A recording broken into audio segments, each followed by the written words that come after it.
The night my fiancé shattered a wine glass against the kitchen sink, he looked at me like I was a stranger. "I can't marry you," he spat, his voice barely holding together.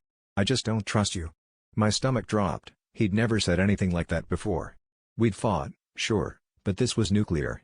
I begged him to tell me why, but all he offered were vague accusations about little things, staying late at work, laughing too hard at a friend's joke, forgetting to text back. I felt like I was losing my mind, replaying every moment, wondering what I'd done. He moved out the next day. No explanation, just a note on the counter and the ring in a chipped teacup. The questions chewed at me. Was I missing something? Why was he so convinced I was hiding something, when all I'd ever done was try to love him? The anger mixed with hurt, then curdled into obsession. I started replaying conversations, picking apart his words, and that's when the cracks started to show. There were phone calls he'd taken behind closed doors, sudden overnight trips, stories that didn't line up. I'd brushed them off, blaming wedding stress. A week after he left, I ran into one of his old friends at the bar. I was drunk, furious, desperate for answers. I let it all spill out, how he'd called off everything, how he said I was untrustworthy.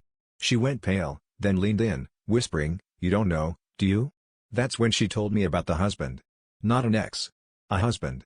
Legal, secret, living in another city. My entire world tilted on its axis. I remembered the business trips, the sudden weekends away, and realized they weren't for work. He'd built a second life, and I'd been too blinded by love to see it. The hardest part is that, deep down, I always knew something was off.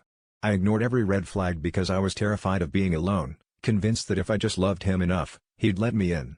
The irony is brutal. I spent so much energy proving I was trustworthy, I never stopped to question if he was. Now I'm left picking up the pieces, trying to figure out if I was ever really in love with him, or just in love with the idea of finally being chosen.